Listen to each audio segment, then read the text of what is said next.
आकाशवाणी जम्मू है हूँ तुस विजय बजाज कोला खबरां सुनो। संसद दा बरसाती आह्ला इजलास अज्जै थमां शुरू होआ करदा है। भारत दे नमें राष्ट्रपति हुंदे चुनां लेई मतदान बी अज्ज गै होग। 1,92,000 शा मते श्रद्धालु अजें तगर श्री अमरनाथ जी दी गुफा च शिवें दे हिमलिंगम रूप दे दर्शन करी चुके दे न। लेफ्टिनेंट गवर्नर मनोज सिन्हा होरें कल अपना आवाम की आवाज़ कार्यक्रम समाज दी भलाई बेहतरी ते राष्ट्र निर्माण लेई कम्म करने आह्लें गी समर्पित कीता ते ISSF विश्व कप 2022 च चैन सिंह ने चांदी दा तगमा जित्तियै जम्मू कश्मीर दा नां रोशन कीता है। ते हुण पेश न खबरां तफसील कन्नै। संसद दा बरसाती आह्ला इजलास अज्जै थमां शुरू होआ'रदा ऐ। एह् सत्र 12 अगस्त तगर चलोग। 26 दिनें दे इस इजलास दौरान कुल 18 बैठकां होङन। 32 विधेयक सत्र दौरान आह्नने आस्तै रखे गेदे न, जिंदे चा 14 गी खीरी रूप देई दित्ता गेआ ऐ। नमीं दिल्ली च पत्रकारें गी सब्भनें पार्टिएं दी बैठक मगरा संबोधित करदे होई संसदी मामलें दे मंत्री प्रहलाद जोशी होरें आखेआ जे सरकार हर इक मुद्दे उप्पर सदन च चर्चा गितै पूरी चाल्ली तैयार ऐ। संसद दे बरसांती आह्ले इजलास दे अज्ज पैह्ले दिन भारत दे 16वें राष्ट्रपति हुंदे चुनां लेई मतदान गितै सब्बै तैयारियां मुकम्मल करी लैतियां गेदिआं न। संसद भवन सनै राज्यें दिएं विधान सभाएं च अज्ज बड्डलै 10 बजे शा संञा 5 बजे तगर मतदान दी प्रक्रिया तोड़ चाढ़ी जाग। द्रौपदी मुर्मू होर NDA दियां मेदवार न, जिसलै कि बरोधी पार्टिएं राष्ट्रपति हुंदे औह्दे लेई यशवंत सिन्हा होरें गी सांझा मेदवार बनाए दा ऐ। इस चुनां च मतदाताएं दी कुल गिनतरी 4,809 ऐ, जिंदे चा 776 सांसद ते 4,033 विधान सभाएं दे सदस्य न। वोटें दी गिनतरी 21 जुलाई गी होग। राष्ट्रपति रामनाथ कोविंद हुंदा कार्यकाल 24 जुलाई गी मुक्का करदा ऐ। जम्मू दे भगवती नगर आह्ले आधार शिविर थमां अज्ज बड्डलै सख्त सुरक्षा बंदोबस्तें हेठ 5,649 अमरनाथ श्रद्धालुएं दा जत्था पहलगाम ते बालताल लेई रवाना होगा। भगवती नगर आधार शिविर दे नोडल अधिकारी हुंदे मुजब 198 लौह्की बड्डी गड्डिएं दे काफले च बरधाए गेदे इस जत्थे च 4,020 मर्द, 1,377 महिलां, 36 बच्चे, 170 साधु ते 46 साधवियां शामल न। अज्ज रवाना होए दे इस जत्थे गी रलाइयै अजें तगर जम्मू आह्ले आधार शिविर थमां कुल 1,15,654 अमरनाथ श्रद्धालु यात्रा गितै रवाना होई चुके दे न। श्री अमरनाथ जी दी यात्रा बारै होर मती जानकारी देआ करदे न साढ़े संवाददाता खुर्शीद पडरू। पवित्र गुफा के दर्शन करने वाले श्रद्धालुओं में जबरदस्त उत्साह नजर आ रहा है और पवित्र गुफा जाने वाले रास्तों पर हर तरफ बम बम बोले और शिव जी का नाम लेकर बोले भक्त अपनी यात्रा जारी रखे हुए हैं। कल सुहावने मौसम के बीच 18,000 श्रद्धालुओं ने पवित्र शिवलिंगम के दर्शन किए। 18 दिनों की यात्रा के दौरान 1,92,000 श्रद्धालुओं ने पवित्र गुफा में माथा टेका। आशा यही की जा रही है कि आज ये आंकड़े 2 लाख को पार कर जाएंगे। मौसम विभाग का कहना है कि आज पवित्र गुफा जाने वाले रास्तों पर मौसम सुहावना रहेगा। आकाशवाणी जम्मू के लिए खुर्शीद पडरू। लेफ्टिनेंट गवर्नर मनोज सिन्हा होरें कल आवाम की आवाज़ कार्यक्रम दी 16वीं किश्त ओकड़े लोकें गी समर्पित कीती जेड़े समाज दी भलाई बेहतरी ते राष्ट्र दे निर्माण आस्तै कम्म करा करदे न। सरकारी कम्मकाज च लोकें दी शमूलियत गी बधाने लेई लेफ्टिनेंट गवर्नर होरें जिला प्रशासन दी सिफ्त कीती। उनें खास तौर पर महिला उद्यमिएं दा जिक्र कीता जेड़ियां होर दुई ग्रामीण महिलाएं गी प्रेरित करा'रदियां न। लेफ्टिनेंट गवर्नर होरें श्री अमरनाथ जी दी यात्रा दौरान हाल च चानचक्क हाड़ें करी मारे गेदे लोकें गी श्रद्धांजलि बी भेंट कीती। Gujarat cooperative milk marketing federation limited दे प्रबंध निदेशक डॉक्टर रुपिंदर सिंह सोडी होरें कल राजभवन जाइयै लेफ्टिनेंट गवर्नर मनोज सिन्हा हुंदे नै मलाटी कीती। उनें आखेआ जे संगठित डेयरी विकास योजना दे लागू होने कन्नै Jammu Kashmir milk producers cooperative limited JKMPCL आसेआ कीती जाने आह्ली दुद्धै दी खरीद च 3 गुणा बाद्धा दर्ज कीता गेआ ऐ। इस मौके दस्सेआ गया जे JKMPCL ने पिछले 1.5-2 ब'रें दौरान लौह्के करसानें गी दुद्धै दी खरीद लेई 350 करोड़ रपे अदा कीते न, जेह्दे कन्नै कोविड दे मुश्कल समें दौरान इनें गरीब करसानें गी आजीविका दे बेहतर मौके उपलब्ध होए न। इनें करसानें गी दुद्धै लेई पूरे देसै च सभनें शा मता मुल्ल बी दित्ता गेआ ऐ। लेफ्टिनेंट गवर्नर होरें गलाया जे रोजगार पैदा करने दी रियाज कन्नै केंद्र शासित प्रदेश जम्मू कश्मीर च डेयरी सरबंधी सैक्टर दी बड़ी मती समर्थ ऐ ते एह् करसानें ते इस सैक्टर कन्नै जुड़े दे होरनें लोकें दी समाजी आर्थिक दशा च बड्डे स्तर उप्पर सुधार आह्नने च बी बड़ा मता योगदान देने दी समर्थ रखदी ऐ। केंद्र शासित प्रदेश जम्मू कश्मीर च कल कोरोना वायरस दे 203 नमें मामले सामने आए।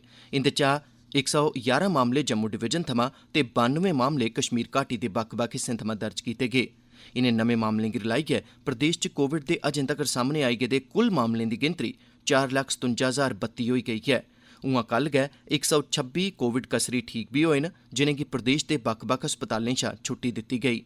इंदे चा 76 जने जम्मू संभाग दे ते 50 जने कश्मीर घाटी थमां न। अजें तगर सामने आए दे कुल मामलें चा 1044 एक्टिव पॉजिटिव मामले न। 4,51,230 जने ठीक होई चुके दे न, जिसले कि 4,758 मरीजें दी इस महामारी करी मौत भी होई गेदी ऐ। एह् खबरां तुस आकाशवाणी जम्मू थमां सुना'रदे हो। आजादी का अमृत महोत्सव। आकाशवाणी जम्मू दा क्षेत्रीय समाचार एकांश जम्मू यूनिवर्सिटी दे डिपार्टमेंट ऑफ स्टूडेंट्स वेलफेयर दे सहयोग कन्नै पेश करदा है आजादी का Amrit Mahotsav quiz India at 75। अज्जै दा सवाल है, इस आवाज की पहचानो। एक साधारण कार्यकर्ता हूँ जिसका जन्म एक छोटे से गांव में हुआ था। लोकतंत्र की महिमा है, आपका आशीर्वाद है और मेरा अहोभाग्य है कि मैं आज इस ऐतिहासिक लाल किले से आपको संबोधित कर रहा हूँ। इन चुनावों में हमने आपकी प्रसन्नता देखी, आपकी नाराजगी देखी, लेकिन समय समय पर जो भी आपने हमें प्रदान किया उसे हमने सिर आंखों पर लगाया और आप ही के आदेश पर हम चलते रहे। हम आपके हैं, आप में से आते हैं, आपके रहेंगे, यही हमारा पता है, यही हमारी पहचान है। इसके अलावा हमें किसी पहचान की कोई आवश्यकता नहीं है। इदा जवाब तुस साढ़े ईमेल एड्रेस india75quiz@gmail.com उप्पर भेजी सकते हो।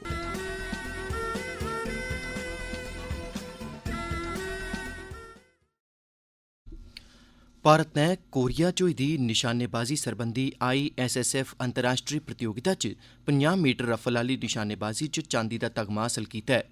3P टीम प्रतियोगिता च चैन सिंह, ऐश्वर्य प्रताप सिंह तोमर ते संजीव सिंह दी तिकड़ी ने चांदी दा तगमा हासल कीता। इनें त्रौनें खडारियें चा चैन सिंह जम्मू कश्मीर कन्नै सरबंध रखदे न। ओह् जम्मू कश्मीर दे रतन न ते जम्मू कश्मीर दी युवा पीढ़ी लेई प्रेरणा दा स्रोत भी हैन। किश्तवाड़ दे डिप्टी कमिश्नर अशोक शर्मा होरें पंचायती राज इदारें ते सिविल सोसाइटी दे मिंबरें कन्नै पाडर च गल्लबात कीती ते सालाना श्री मचेल माता यात्रा गी रमानदारी ते व्यवस्थित ढंगै सिर करोआने लेई इंतजामें बारै जानकारी दित्ती। यात्रियें दी सुविधा लेई कीते गेदे बंदोबस्तें बारै जिला प्रशासन पास्सेआ कीते गेदे इंतजामें कन्नै अवगत करोआने दे अलावा उनें सब्भनें थमां सुझाऽ बी मंगे। उनें मुकामी सिविल सोसाइटी दे मिंबरें, मैह्कमें दे प्रमुखें ते पंचायती राज इदारें गी रली मिलियै कम्म करने लेई आखेआ।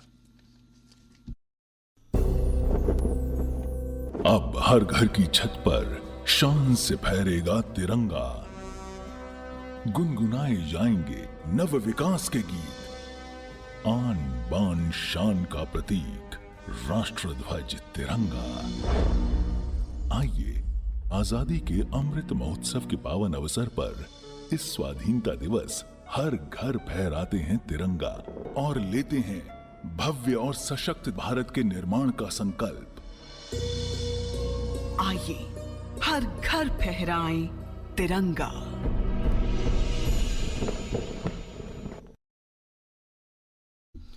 केंद्र सरकार 75वें स्वतंत्रता दिवस दे मौके पर सारे देशै च हर घर तिरंगा राष्ट्रीय अभियान शुरू करोग। संस्कृति मंत्रालय एह् अभियान आजादी का अमृत महोत्सव दे तैह्त शुरू करोआग। गृहमंत्री अमित शाह होरें राष्ट्री झंडे तिरंगे दे सम्मान च इस अभियान गी मंजूरी दित्ती ऐ। इस अभियान दा मकसद लोकें अंदर देशभक्ति दी भावना गी जागृत करना ते तिरंगे प्रति जागरूकता आह्नना ऐ। राष्ट्री झंडे दे इस्तेमाल, प्रदर्शन ते इसी फहराने दे नियम ध्वज आचार संहिता 2002 च दस्से गेदे न। ध्वज आचार संहिता गी 3 हिस्सें च बंडेआ गेदा ऐ। पैह्ला हिस्सा जित्थे राष्ट्री झंडे दा आम ब्यौरा उपलब्ध करोआंदा ऐ, उत्थे गै दुए हिस्से च झंडे गी फहराने ते त्रिये हिस्से च एह्दे प्रदर्शन बारै दस्सेआ गेदा ऐ। एह् आचार संहिता 26 जनवरी 2002 गी लागू कीती गेई ही। केंद्र सरकार 75वें स्वतंत्रता दिवस दे मौके पर सारे देशै च हर घर तिरंगा अभियान शुरू करोग। भारत नै कल रातीं मैनचेस्टर दे ओल्ड ट्रैफर्ड स्टेडियम च होए दे मैच च इंग्लैंड गी हराइयै इक ध्याड़े आह्ले 3 अंतर्राष्ट्री क्रिकेट मैचें दी श्रृंखला 2-1 कन्नै जित्ती लैती ऐ। इंग्लैंड पास्सेआ दित्ते गेदे 260 रन्जें दे लक्ष्य दा पिच्छा करदे होई भारत नै 5 विकेटें दे नुकसान पर छड़ा 42 ओवरें ते इक गेंद च गै मैच जित्ती लैता। भारत दी तरफा ऋषभ पंत ने नाबाद 125 रन्स जिसले कि हार्दिक पांड्या ने 71 रन्स बनाए। अखीरै च खास खबरां इक बारी फ्ही। संसद दा बरसाती आह्ला इजलास अज्जै थमां शुरू होआ'रदा ऐ। भारत दे नमें राष्ट्रपति हुंदे चुनां लेई मतदान बी अज्ज गै होग।